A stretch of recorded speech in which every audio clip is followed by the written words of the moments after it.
Alright, so we'll say good morning. Let's begin. So today's daf is Yud Zayin. We are picking up Test Zayin Amud Beis, 2 lines up from the bottom. The Kafron. So the Gemara says, now that we discussed yesterday a little bit about Kafron, we discussed about if somebody denies a claim. So now that so the Gemara will say, this is a stylistic approach of the Gemara. Well, sometimes the Gemara will bring up a particular topic that might not be the intended topic of the sugya, but once we brought it up, let's discuss it. So now that we began to discuss Kafron, let's discuss it a bit further. The Amr of Yosef, Yomi, Amr of Nachman, Amrulo, so we'll say, Beis Din said to an individual, say tein lo. Now we'll say the Lashonos over here are going to be very important. Look at the last line of Rashi. Say tein lo. Shepasku lo dinam bebeis din. Shetzivu alav la seso. So we'll say this is talking about a case where Beis Din commanded a person to pay. Beis Din commanded a person to pay. So what happens? Say tein lo. So they tell the defendant, go and pay the plaintiff. Top of Yud Zayin Amud Aleph. Va'amar parati. And what happens? The plaintiff says, I paid him. So what happens? Ne'eman. So ultimately, you're believed. Meaning if Beis Din gave you an order to pay, and then you said you paid, so you are believed to say you paid. However, ba malva lichtov. But we'll say if the lender now comes along and says, I need you, Beis Din, to write for me a shtar for collection. Rashi says, ba malva lifanenu lichtov lo at karta. I love in Kosovinos. So we'll remember at Karta we learned in yesterday's daf. So if the Malva comes along and says, please write for me a document of collection, say in Kosovinos, no, we will not write it for the Malva. So we're not writing for the Malva because we'll say, obviously, once we believe the Love that he paid back, we're not going to write a document, a seizure document, for the Malva to collect. Okay, next. I will say, that halacha is predicated on the idea that when Beis Din orders someone to pay, and they say they paid, we believe they paid. Okay, that's case number 1. Next. So we'll say case number 2 is, Beis Din says to a person, you're chayiv to pay. But we'll say, remember, you notice the Lashonos, the difference over here? The first case was what? Say tein lo. Say tein lo is a verdict that is ready to ultimately be executed. Go out and pay. Chayiv atali tein lo is based in kind of rendering their unofficial decision. You are going to be chayiv to go ahead and pay him. Va'amar parati, and ultimately again the individual, we'll call him the borrower, says I paid. Eino ne'eman. We'll say he is not believed. Now why is he not believed? Look at Rashi. This is also, there's an incredible yisod. Look at, you see Rashi, Eino ne'eman? Rashi says at the end of that Rashi, Ein darko lemaher lefroa at sheyifsiku dino psak gomer. We'll say, the derech of people is, they don't pay things until they have to. So what does this mean? So when Beis Din tells someone, chayiv atalitin lo, you're chayiv, that's not a psak Beis Din. That's Beis Din kind of giving him, here's coming attractions. You're going to be chayiv to pay. But it's not a formal psak Beis Din. We do not assume that people pay their debts before there is a formal psak Beis Din. Therefore, if the borrower claims, I paid, we do not believe him. Eno ne'eman. Therefore, I will say, if the Malva comes along and says, listen, I want to collect my property, we write him a shtar at karta. We write him a seizure document. Rav Zvid Mishrid Rav Nachman Amr. So Rav Zvid in the name of Rav Nachman said, Bein Tzei, we'll say Yud Zayin Amud Aleph 17a, 5 lines down from the top. So Rav Zvid says near Rav Nachman, Bein Tzei, Tein Lo, Bein Chayiv Atali Tein Lo, whether Beis Din said, go out and pay, which I will say is the verdict of Beis Din, or whether Beis Din just simply said, you're going to be chayiv to pay, which is what we'll call an informal verdict. An informal verdict. What's the halacha? Va'amar parati, and the borrower said, I paid back the money. Ne'eman. He is believed. So we'll say Rav Nachman ultimately holds that Lamaisa, we believe ultimately the borrower when he says that he paid. Ba'mal, the lechtov ein kosvin, the nosin lo. So we'll say, but therefore, these are corollary principles. Once we believe the borrower, therefore, if the lender shows up and says, write for me a document that allows me to seize property, obviously we're not going to give that to him. Rather, says Rav Nachman, if you want to make a distinction between cases, here is the distinction you should make. Amru lo tsei tein lo. So we'll say, Beis Din said to the borrower, go out and pay the lender. Now remember again, the lashon of tsei tein lo is what? Is an informal ruling of Beis Din. Right? Informal. They're telling him, excuse me, I'm sorry, a formal Pesach Bezdin, thank you, is a formal Pesach Bezdin. So if they told him, say, Teimlo, V'amar Parati, and the borrower said, I paid, Va'idin me'idin oso shelo paru, and witnesses came along and say that's what? He didn't pay. So witnesses contradict the borrower, skip the parentheses, Huchzak kafron la'oso mamon.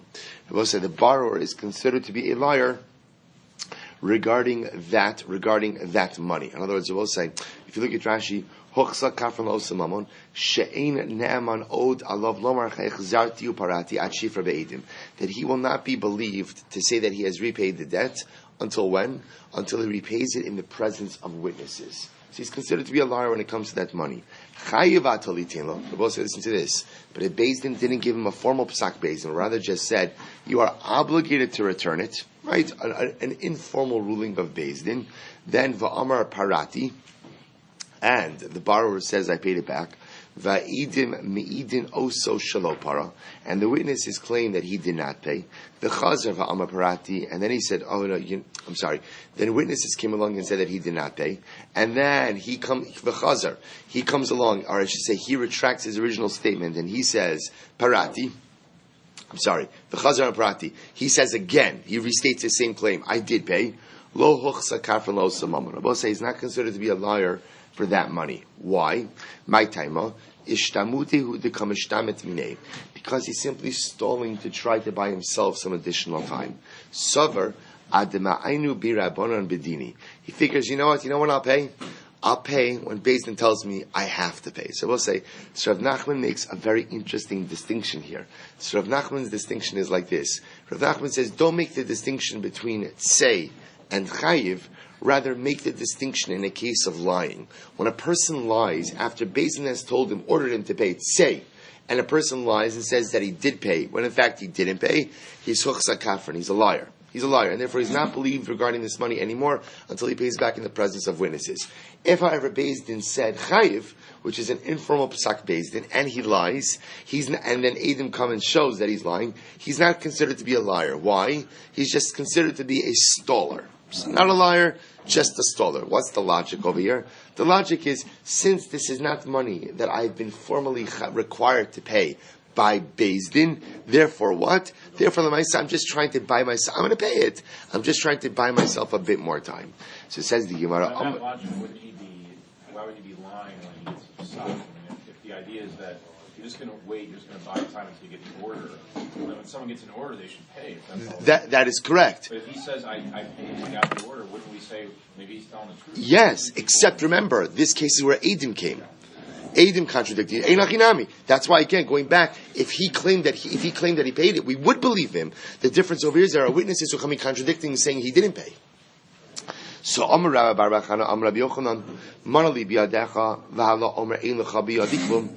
So we'll say another psak of Rabbi Yochanan. Today is the Rabbi Yochanan day, right? Another Rabbi Yochanan day. Manali biyadecha. So I go over to Reuven. Reuven, you owe me $1,000. V'hala Omer ein lecha biyadiklum. Reuven says, I owe you nothing. Va'idim me'idin also sheyesh lo. And witnesses testify that Reuven in fact owes me money. V'chazar va'amar parati. So listen to this. So Reuven's story very conveniently changes. It goes from what? He goes from claiming that I don't owe you anything to claiming what? Oh yeah, I did owe you, but I paid you back already.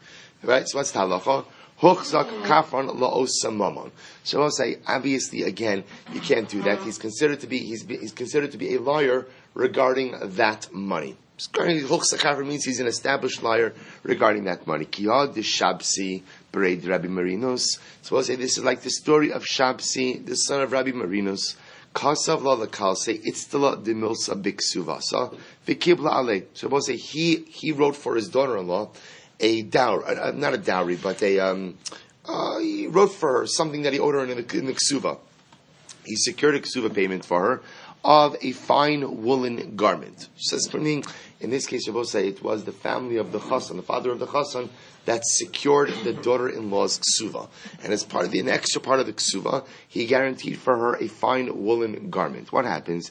Irkis ksuvasa, the girl, the kala, lost her ksuva. Amar lo hayu dvarim olam. And what happens? Shabsi says, I never promised you any kind of woolen garment. In other words, document's gone. He decides to chaperein over here. I never promised you any woolen garment. Asu Sadi Va'amri in Ksiv Allah. So witnesses come along and say, Shabsi, you're lying. We signed the Ksuva, right? Check the video, right? We signed the Ksuva, we were there, right? And we know that you promised her this fine woolen garment. So Amar Lahu Parati. So what does he claim? He says, you're right, I promised it to her, but in fact, I already gave it to her. So the Rat case for Rabbi Amarle. So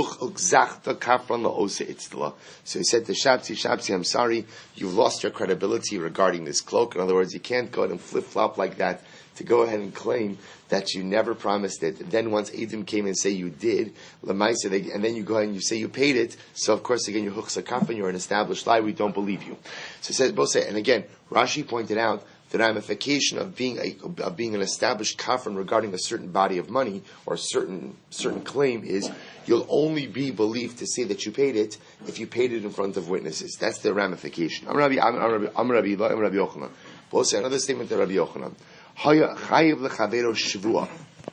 If a person was chayiv a shvua to his friend, va'amar nishbati, and what happens? And he claims, I swore already. I swore. And witnesses come along and testify that the claimant never swore. So, we'll say, skip through parentheses. So obviously he's considered to be as an established liar regarding that particular shvua, and of course can no longer take that shvua.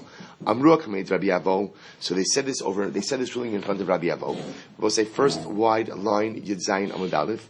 So Amru, he said to them, Mistabra Milsad Rabbi Abin. So what's Rabbi Abin's halacha? Rabbi Abin's quoting this name of Rabbi Yochanan. Rabbi Abin's halacha seems to be applicable in a case shenis chayiv shvua bebezdin. Both said this is talking about a case where what? Where the litigant became chayiv a shvua in bezdin. Aval chayiv atzmo shvua. But I will say, if he willingly took upon himself a shvua, then ne'eman. He is believed because avid inish demikri va'amar. So what's happening over here? We'll say, look at Rashi for just a moment. So actually, before we get to Rashi, remember again, there are two different ways a person could be chayiv a shvua. Bezdin can make you chayiv a shvua. If you look at Rashi, kishen is chayiv shvua bebezdin. The chayvan the tavo beidum lakaim divrei bezdin v'lo ava ino ne'ema lomar od kiyamti acharekim. We'll say, so Rabbi Avin wants to make the following distinction. If you are made chayiv a shvua in bezdin, then ultimately, again, the assumption is that shvua takes place in bezdin. Therefore, to claim that you took it and no one knows about it is not going to work. But look at Rashi. Aval chayiv atzmo shvua she'amar lo eshavalacha utavo be'edim v'lo ava v'achar kach amar nishpati ne'eman v'afa gab dikamei edim dachye. So we'll say, but listen to this. The other type of shvua is a person could willingly obligate himself to take a shvua to another party that's claiming something against him. That's what's called a shvua chutz lebezdin. See, interestingly enough, Rabbi say, the Gemara is suggesting is the following. If you were supposed to take a shvua in bezdin, you lied, you said that you took it, witnesses come along and contradict and say you didn't take it, you are huchsa kafran la'osa shvua. You're considered to be a liar for that shvua, and therefore, again, obviously what? You can no longer take that shvua. However, if you promised to take if you obligated yourself to take a shvua outside of Beis Din, and you claim that you made it, and witnesses come along and contradict and say, no, you never took it, you're not considered to be a liar, the guy with that shvua, and you can still take that shvua. Why that distinction? Look at Rashi. Avid inish te mikri va'amar, lo asa ma shelo chivuni Beis Din, ela ani ba'atzmi, ve'in zu sarvanos v'charata ela dichia ba'ama. Chazar will say, what's the logic? I could rationalize this. How so? Beis Din never obligated me to take a shvua. So who obligated me to take a shvua? I'm obligating myself. Therefore, again, because this is a self-imposed obligation, all I'm doing is kicking the can down the road.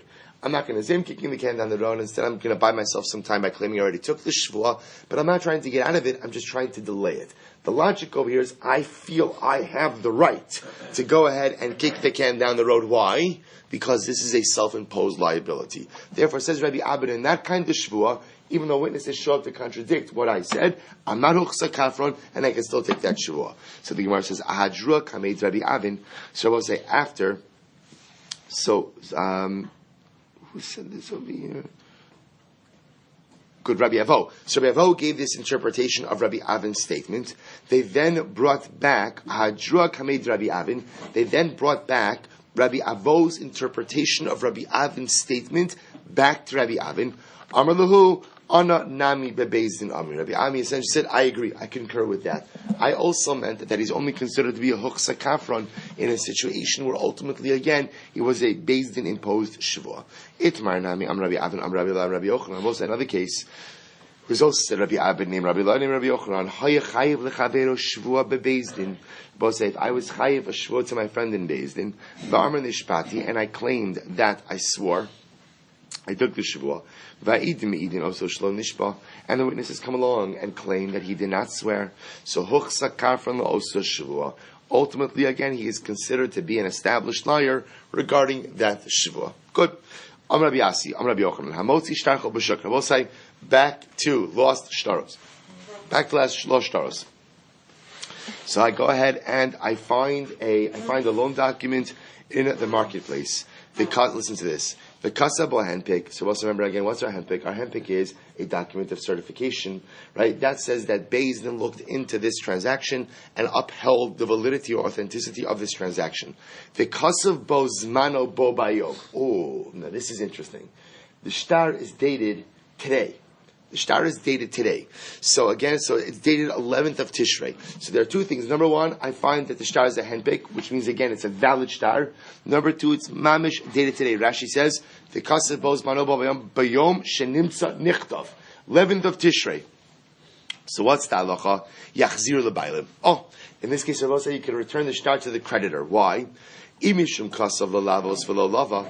So I'll say, if you want to say, because what should we be concerned about? Maybe you'll say I shouldn't return it to the creditor. Why? Maybe he drafted the document, but he never actually loaned the money. That can't be why. Why? Oh, ha kasav hempik. It's validated, which indicates to us that the transaction occurred.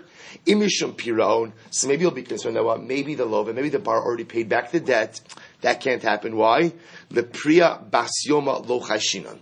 Now we'll say we are not choshesh that people pay back their debts on the same day they borrow the money. Right? That's not a chashash we have. So therefore, because essentially, again, we're not worried that the lova paid it back, and we're also not worried that and we know the transaction happened, therefore we give the document back to the creditor. So the Gemara says, Omerli Rabbi Zir, Rabbi Asi, Miyamar Rabbi Yochanan Hachi. So Rabbi Zir said, Rabbi Asi, Rabbi Yochanan really say this. Ha atu da'amet mishedi Rabbi Yochanan. Yet you are the one who said the name Rabbi Yochanan. Shtar shalava bo upara bo, ema chozer v'lava bo. Well, this is actually a very interesting halacha. If I lend Reuven $1,000 with a shtar, and let's say then he pays me back the money, he wants to borrow another $1,000. So I say to myself, you know what? We both say, let's just use the same shtar. You're not allowed to do that. You cannot reuse loan documents. Why? Shekvar nimchal shibudo. Because this is actually a very interesting halacha. Because remember, a shtar, remember how we pass in halacha l'maisa? Every shtar has a shibud karkos, right? Every shtar comes with a lien clause, unless of course it's explicitly waived in the shtar. So when a loan is paid back, the lien is lifted. The lien is lifted. Therefore, if you try to lend money with the same shtar, so technically speaking, it might work, but there's absolutely no lien against real property. So, Bo said, let's analyze this case, says the Gemara. Amos. So, what's the timeline of these events? Ilema lemachar uliyomachara. So, we'll say, if you want to say, I lent Reuven money on the 11th of Tishrei, right? And what happens? Let's say he paid it back, and then on the 12th of Tishrei, he wants to borrow another $1,000. And the Gemara is telling me I can't use the previous shtar. Of course I can't use the previous shtar. My area shekvar nimchal shibudo. Who cares about the lien? There's a bigger issue. Teipokle dahavale muktam. Both say that's the shtar muktam. Shtar muktam is a predated shtar. Utnan shtari chov hamuktam. And both say, remember, why is a predated shtar puzzle? Because remember, the lien on real property begins as of the date in the shtar. In this case, the money wasn't actually lent until the 12th of Tishrei. That document says the 11th of Tishrei. That is a pre-loan lien. Why is that illegal? It's illegal because remember, if I sold property to someone on the 11th, technically speaking, that property is not encumbered by the debt that the borrower took on the 12th. But according to the shtar, it is. So that's called the shtar muktam. It's called the predated shtar. So Gemara says, muktam and psulin. So predated shtar is apostle. So both say, so that can't. So therefore, again, forget about the lien. There's a problem with the date. Elalav biomei. Oh, both say rather the only way this case works is I listen to this wild case. The case is, that's not so wild. The case is, I lend Reuben $1,000 on the 11th of Tishrei, right? And what happens? Next step, he pays me back on the 11th of Tishrei. Now he wants another loan on the 11th of Tishrei. And now what the Gemara is saying is, even though the document, technically speaking, has the correct date, because the second loan is also going to happen on the 11th of Tishrei, I still can't use that document. Why? Because once Reuven pays back the first debt, the lien is forgiven. But for our purposes, what do you see from here? Ela biome alma pari in shibiome. We'll say, what do you see? What you see is that people apparently do pay back their debts, even on the same day. Rabbi Yochanan said before, no one ever pays back their debt on the same day the money is borrowed. You see from this case that people do pay back their debts on the day that it's borrowed. To which the Gemara says, 1 second. Rabbi Yochanan says, I don't mean that no one ever pays back their debt on the day that it's borrowed, but because the Gemara says,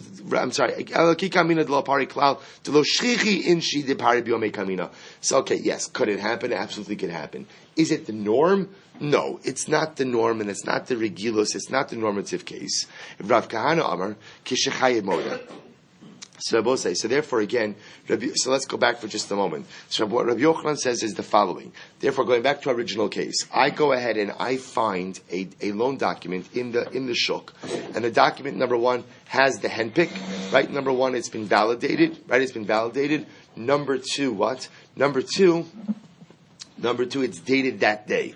So Rabbi Yochanan Paskin, I can give it back to the creditor. Why? Because I don't have to be concerned that the loan transaction never happened because it's a handpick, and I'm also not choshesh that it was paid back. Why? Because under normal circumstances, people don't pay back their debts on that day. Rav Kahana has a different understanding of the price. Rav Kahana Amar, Kishechayev Moda. We're talking about a case over here at Waterbosai. The reason I could return the document in that case we just mentioned is why? Because the lover, the borrower, admits that he still owes the money. So what's the chiddush there? Rabbi said that's always the easiest case. If I find a loan document and the borrower admits that he still owes the money, that's easy. Everyone will agree that's what? I can return the document to the borrower. So ma'adatemos, listen to this. What would I have thought? Hi mifra pare. Maybe the borrower already repaid the money. V'hai deka amar lo parati mishum dekaboy mehadala misvebezim na'achrisi. So I might have thought the following. Maybe what? Maybe the borrower already repaid the money. Maybe he already repaid the money. But what happens? So why is he claiming that he didn't repay the money? Because he wants the document to go back to the malva. Why? Because he wants to borrow a second time. So why does he have to do this whole thing? He doesn't want to have to pay the sofer again to draft a new document. So here's the issue. If he says, I didn't pay back already. So therefore he says, I did not pay back. Therefore he says, I did not pay back. Give the documents back to the malva. The malva that has in his possession, he could use it again to re-lend money, and everybody saves money on the sofer. When you say everybody, means the lender, the borrower saves money on the sofer. Kamash Malon, the imkain malva gufei lo shava. I will say, Kamash Malon, that we're not choshesh for this. Why? Because even if the lova wanted to do this, the malva would not do this. Why? Savar Shamar Bei Rabbanon, because it says the rabbis are going to hear about this. Umaf sidili, and they're going to fine me. I mean, if the rabbis find out that I'm pulling this kind of shtick with the shtar, they're not going to be happy with me, and they're going to fine me. In other words, I will say, remember, in a case like this, the malva has no vested interest really in lying in this situation for one simple reason. Because remember, who pays for the drafting of the document? We saw this in yesterday's daf. That's the borrower. Right, the borrower does that. So for the malva, in general, also people don't cheat unless there's some kind of benefit for them. So Lemaisa, in this case over here, there's no benefit for the malva to go ahead and lie about this, and therefore Lemaisa, again, we're not choshesh for it. The Gemara goes weiter. So we'll say, why is this different than the following case? So now, also what we're assuming is that the malva is not going to enter into collusion with the lova over the shtar, because the malva is afraid that if the rabbis find out, they're going to fine him. So now, why is this different than the following case? Matzah shtari chov. We'll say if a person finds the shtar chov, im yesh b'achrayis nechasim lo yachzir. We'll say, remember again, we learned this case before. I find a loan document in the shuk. If it has a lien against real property, I can't return it. V'kimna kishechayev moda. And we'll say we set it up as a case of even if the lova, even if the borrower admits that he still owes the money, Umishum, what's the reason we don't return it? Umishum shema kasav lalavos b'nisan v'lo lava ad tishrei v'asila mitraf l'kuchos minisan v'ad tishrei shelo kidin. Because we are concerned that what? Since it has achrayis nechasim, I'm concerned that even though it's dated what? In Nisan, maybe the money wasn't actually lent until Tishrei, and if you return the document ultimately to the lender, he'll be able to collect encumbered properties as of Nisan, when in fact he's not entitled until Tishrei. And we don't say in this case, De'im kein malve gufei lo shavik.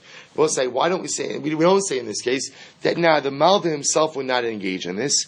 The Amrle Kasav Shtara Achrini B'Tishrei, the Dilma Shami Rabbanon Umafsidili. So once again, in this case over here, we do assume that the Malva would act illegally, and we don't say that the Malva says, nah, I'm not going to use this shtar if I didn't really lend the money until Tishrei. I'm only going to use the shtar that's dated Tishrei, because if the rabbis find out, they're going to patch me. Why don't we say that in this case? To which the Gemara says, Amri, it's a very simple reason. Hasam mishum de islay revacha de katar fleguchos minisam batishrei meinach nechale v'lo amr v'lo midi. So both say hacha kevan de lesli ravcha de sof shtara idna kasiv ma'ika de katarif de karif lekuchos b'shtar shenimchal shibudo lo shavik. I will say, very simply stated, the malva is only going to cheat when he gets something from it. So if in fact the loan document was dated Nisan, but the money wasn't actually lent until Tishrei, bless you. So in that case again, it serves the Malva's interest to lie. Why? Because he's got liens going back now to Nisan instead of Tishrei. So yeah, people lie when it absolutely benefits them. But we have to be choshesh. You have to be choshesh that the Malva is going to say, oh yes, that's my loan document, even though the loan transaction didn't actually take place until Tishrei. Rabbi say in this case over here, again, the Malva doesn't get anything extra by lying. By claiming, again, Rabbi say, if the lover already paid the debt, by claiming that the lover didn't pay the debt, so that the lover could save money on not having to go ahead and what? Go to the sofer again to redraft a new document, the Malva doesn't get anything from that. Because the Malva doesn't get anything from that, we automatically assume, therefore, that he's not lying. Fine, so we'll say, so bottom line, by the way, bottom line is the same, which is if you find the shtarchov in the shtok, and the shtarchov has the henpik, and it's dated that day, the halacha is you could return it to the lender, because again, we're not choshesh that the loan was never executed because there's a handpick, and also we're not choshesh that it was repaid. Why? Because the statistical probability is that people do not repay money on the day that it's borrowed. Star is not considered a lost document. That you would return it anyway. It is, but who do you return it to? That's the question. Of course, we want to return it, but the shot is who do you return it to? We'll say last line Yizayim Amud Aleph. We'll say appreciate last line Yizayim Amud Aleph. We're not going to see this again for 7.5 years. Mamish like it's kasha like predaschem. I'm saying you can see it again. You can chazer it if you want to. Right? You can chazer. I didn't mean to be so dramatic. Even though some people chazer, the probability is you're not going to see it again. So Amar B'Chiyah Amar Yochanan Hatoin Achar Masa Bezdin. The Moshe says another interesting case. Wait, don't turn yet. Rashi Hatoin Achar Masa Bezdin. Rashi says Davar Shuhu T'nai Bezdin Kigum Ksuva Umazon Ha'isha Va'abaros Hatoin Va'amar Parati Shelo Be'edim Lo Amar Klom. I will say a Masa Bezdin is any financial obligation that is put upon a person by Bezdin. For examples of that are ksuva, for example, and all the other examples listed in Rashi. If a person says that he paid that debt, but there are no witnesses to go ahead and witness that claim, he is not believed. In other words, what the Gemara is saying over here is any time you owe something because of a based in responsibility, that has to be paid in front of witnesses. So the Gemara says, Lo Amar Klom, I'm a base. My time, what's the reason? Kol Ma'aseh Bezdin. Because we'll say, whenever someone is owed money because of an entitlement through Bezdin, it's as if they hold a document, as if they have a shtar to back up that claim. So the Gemara says, so we'll say, so this is actually very important. So what this means is, a man comes along and says, I paid my wife's ksuva, right? And she says, obviously if she agrees, fine. But she says, no, you didn't. If he doesn't have Aiden to back up that claim, if he doesn't have Aiden to back up that claim, he's not believed. Now you understand why that's a chiddush. So you'll say to yourself, what's the chiddush? There's a big chiddush. What's the big chiddush? Correct. Meaning, because normally we say, Hamotzi mechaveiro alav harayu. if you want to extract money from someone, the burden of proof is upon the extractor. So if I come over to you, I say, owe me $1,000, you say, fine, that's okay, I don't, but prove it. So again, over here, the woman is the extractor, right? She wants her ksuva, she's the extractor. He's claiming I paid it. No, not when it comes to a Maisa Beis Din. When it comes to ultimately something you owe, because Beis Din put that responsibility upon you, you have to pay that in front of witnesses. And if you haven't paid it in front of witnesses, we don't care that you claim you paid it, we don't believe you. So the Gemara says, my time, it's incredible. My time, I appreciate that. That was good. I backed it up. You know what I'm saying? It was good. My time, Maisa Beis Din commanded nakit shtar biyadei, because it was whenever you have a liability from Beis Din, so the claimant, I don't know if that's the right term, but the person to whom the money is owed is as if they hold the shtar from Beis Din. Amarli Rabbi Kibar Abel Rabbi Yochanan below Mishnah Seinhui. So what I say? Listen to this. Everybody's getting all excited about this halacha. So Rabbi Kibar Abel Rabbi Yochanan. So remember, this is Rabbi Yochanan who said this. So say today is all Rabbi Yochanan. So Rabbi Yochanan says this. So you know how like sometimes like a great chiddush. So it comes along Rabbi Kibar says, Rabbi, I don't mean to burst your bubble, but this is an explicit Mishnah. Meaning we learned this already. So what's the halacha? Zuho tzia get the enima ksuva. So we'll say if a woman produces her get, but she does not produce a ksuva document, so gova ksuvasa. Even in the absence of her ksuva, she is still entitled to collect her ksuva. So what do you see from here, Abosai? You see from here that any time you have a responsibility to pay money, because Beis Din mandates it, it's as if the claimant is in possession of a shtar. The harai, the woman shows up to Beis Din, proves that she's divorced. There's no record of any type of ksuva payment. She is entitled to her ksuva. So here you see that the woman is like someone who holds a shtar for a claim for her ksuva. Amarle, so what I say? So essentially, you see over here, Rabbi Yochanan, Rabbi, I don't mean to burst your bubble, but the Mishnah is pretty explicit. The Mishnah is pretty explicit in telling you that this is the halacha. So what does Rabbi Yochanan say? What says an incredible yisod? Amarle, ilav didaloi lecha chaspa lo mashkachas marganisa tusa. Had I not removed the pottery shard, would you have ever gone ahead and found the jewel? In other words, we'll say, what is that? It's such a beautiful lashon. What Rabbi Yochanan was saying is, I know it's a Mishnah, but you would not have understood the mechanics of the Mishnah had I not made my statement. In other words, we'll say, if we would have just read that Mishnah, and I would have heard a case of a woman shows up in Beis Din and goes ahead and has her get and says, my husband owes me my ksuva, I would have automatically thought that's what? Hamotzi mechaver alav haraya. Husband says he paid it. She says, no, you didn't. Woman, you want to go ahead and extract money from your ex-husband. That's fine. The burden of proof is upon you. Therefore, Rabbi Yochanan espouses the principle. And the principle is any time you owe money, because Beis Din mandates it, it's as if the claimant to that money has a shtar, and therefore you have to pay back. You're only believed if you pay back with Eidim. Oh, now that Rabbi Yochanan said that, I see the jewel in the Mishnah. Both an incredible yisod. So Rabbi Yochanan says to his Talmud, only because I said the principle that I said, do you understand the Mishnah? Beautiful. Beautiful. Amar Abaye, my marganisa. So Abaye says, well, what's the jewel? So we'll say, Abaye is still being a little bit complicated over here. So I said, so what, I don't understand. What exactly is the jewel over here? I mean, what's the jewel in the Mishnah? Dilma, b'makom she'in kosvin ksuva askinon. Maybe the Mishnah, again, this Mishnah that says that if a woman shows up with a get without a ksuva, the halacha is we make the husband pay the ksuva. Maybe that's talking about a specific case of what? In a place where they don't write ksuvas. Also, remember this from our ksuva days. Not every place wrote ksuvas. In some places, they actually did not write a document. Technically speaking, you don't have to write a document. So maybe that's the case of the Mishnah. Mishnah is talking about Alokal where they don't write ksuvas. So a woman shows up with a get, she's entitled to her ksuva. The Gemara says, the get, hainu ksuvasa. Because in reality, in a place where they don't write a ksuva, Rabbi was saying, her get is her ksuva, which is another way of saying, when she produces a get, that creates her ability to collect her ksuva. However, aval b'makom shekosvin ksuva. But in a place where they normally do write a ksuva, maybe we would say, inakitu ksuva gavya, ilolo. Right? We'll say, but in a place where they do write a ksuva, I would say what? Only if she produces a ksuva does she get to collect. If not. As we'll say, maybe the Abaye is saying, Rabbi Yochanan, maybe the Mishnah is not a proof to your principle at all. I mean, Rabbi Yochanan's principle is that whenever you are owed money through a Maisa Beis Din, it's as if you are in possession of a shtar backing up your claim, even though what? You don't have a shtar, right? And yet, and Rabbi Yochanan was trying to bring this Mishnah. A woman shows up with her get, Beis Din allows her to collect the ksuva. I said, 1 second, maybe the Mishnah is talking about a place, a situation where it's a locale where they don't write ksuvas. So therefore, again, in those places, in those communities, the way a woman would collect her ksuva, she'd show up with her get, and that would entitle her to collect her ksuva.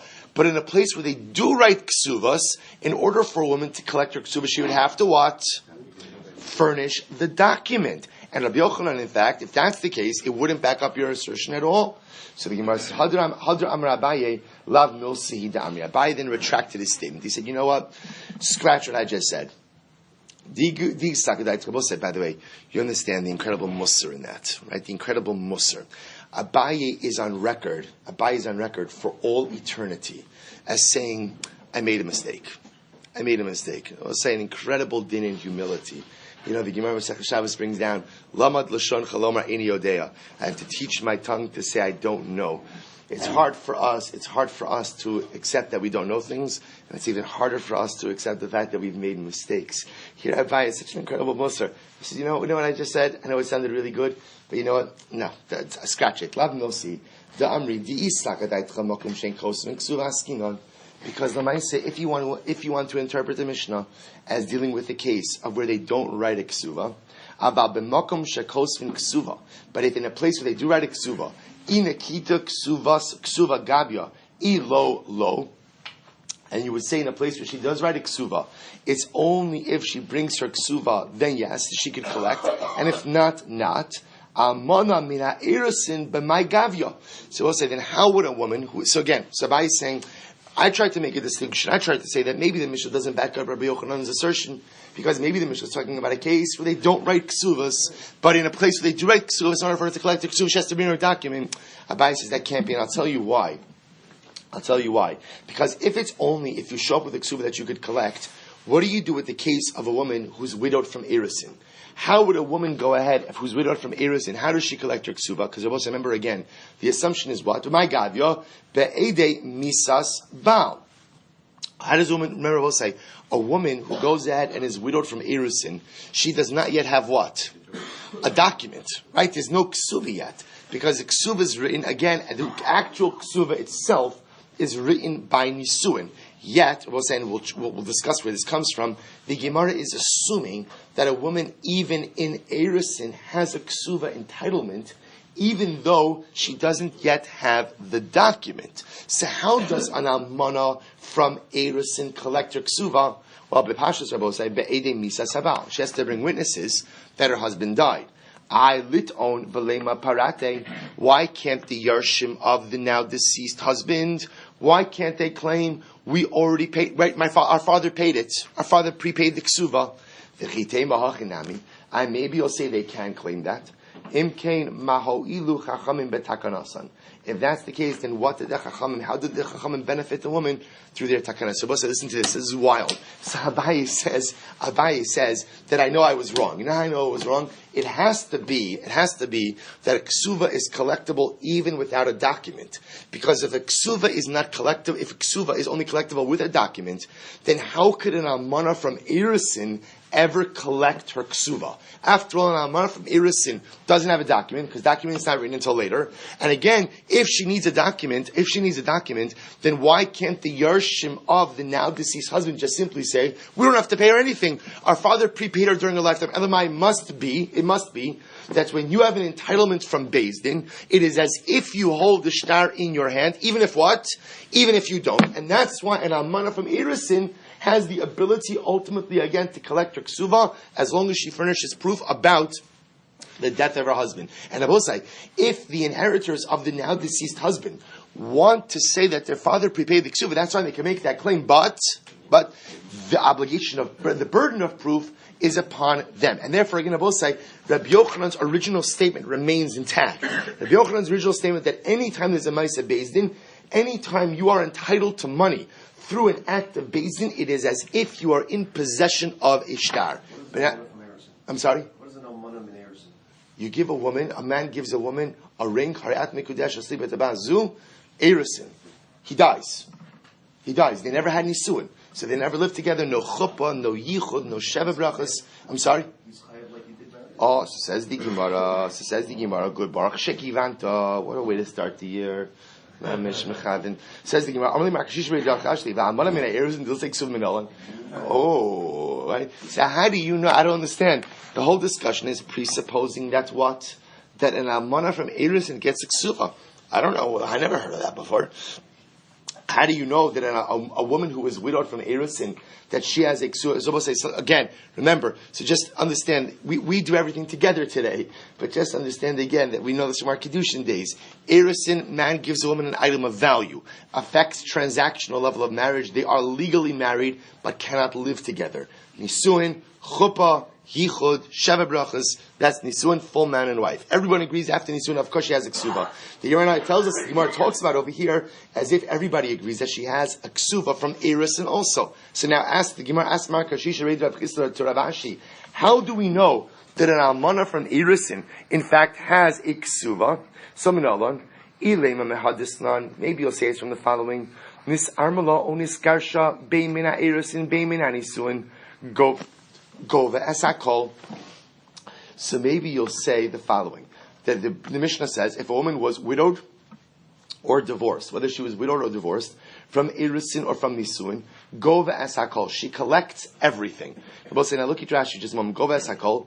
Beik suva shel tanai beizin dahinu mana la'amono masayin l'bsula bein tosefes. She collects everything on both. So remember, again, we remember from our Ksuva's days, there's Iker Ksuva, which for a basula is masayim, for a non-basula is a mana, and tosefes, anything else the husband throws in there. Dilma, heicha de kasavla. So we'll say, so first of all, from that Mishnah, you see explicitly that what? It says that if a woman is widowed or divorced, even from what? Even from Erisin, she collects her ksuva. So explicit Mishnah, that she's collecting a ksuva even from Erisin. This is 1 second, hold on. Dilma, heicha de kasavla. Maybe Rabbi said that's talking about a case where what? Where the husband went out of his way to obligate himself for his wife who's in Arusa. In other words, it could be that me'ikar adin, there is no ksuva for an arusa. If a husband chooses to go ahead and obligate himself to a ksuva for his wife who's in arusa, that's his prerogative. He can do that if he wants to, but that's not a ma'aseh beis din. So maybe when the Mishnah says over here that if a woman is widowed or divorced from Erisin, she's owed the entire ksuva, maybe that's talking about a case where he decided to obligate himself. But who says that that's an automatic entitlement? So 1 second, but that doesn't make sense. Because if the husband obligated himself to pay her the ksuva from Erisin, and then he dies, or he divorces her, then obviously she's paid that ksuva. If he obligated himself, of course he has to pay it. What's the chiddush? La fuki mid Rabbi Elazar ben Azariah. The both say comes to exclude the opinion of Rabbi Elazar ben Azariah. Why? Da'amar shelo kasav la ela almanas lekonsa. Both say it's trichale. So both say, listen to this. This is amazing.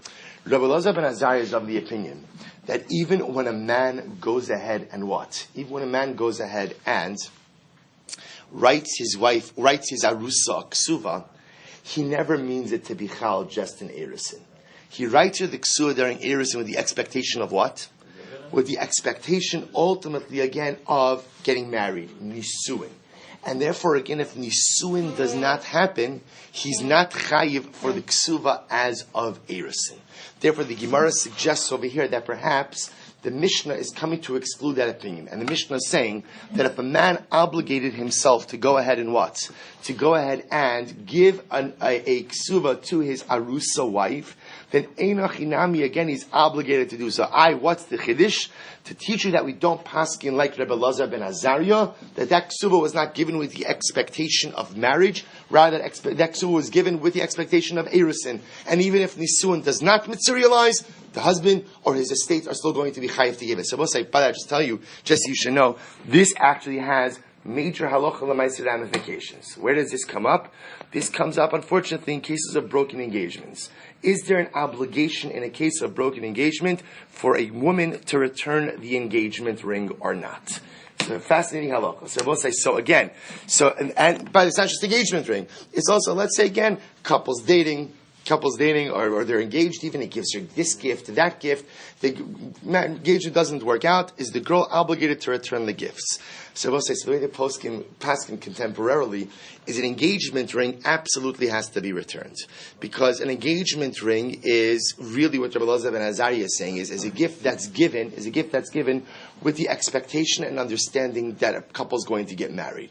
No one gives a gift like that, lemaisa, again, just to say, hi, how are you? Right? I mean, that is with the expectation they get married.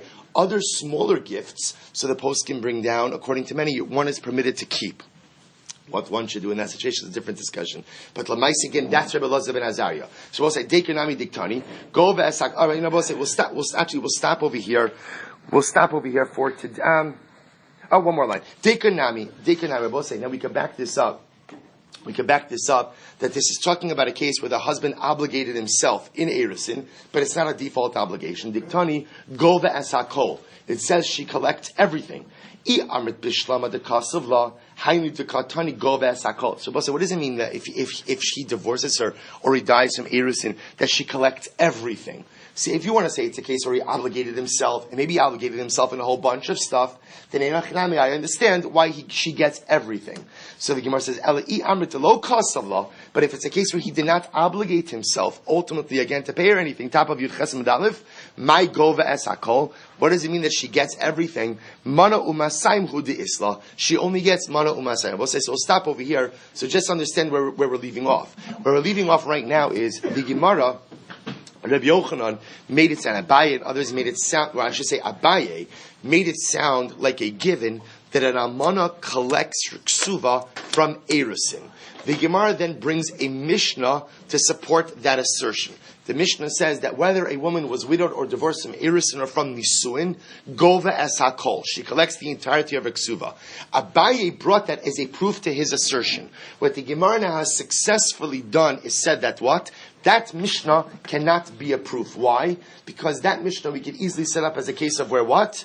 The husband voluntarily obligates himself in a ksuva for his arusa wife. And the Gemara just brought a diuk that supported that assertion. Therefore, we're still left with the question, Abaye, from where do you know that an arusa has an automatic entitlement to ksuva? And Mir Hashem will continue that tomorrow.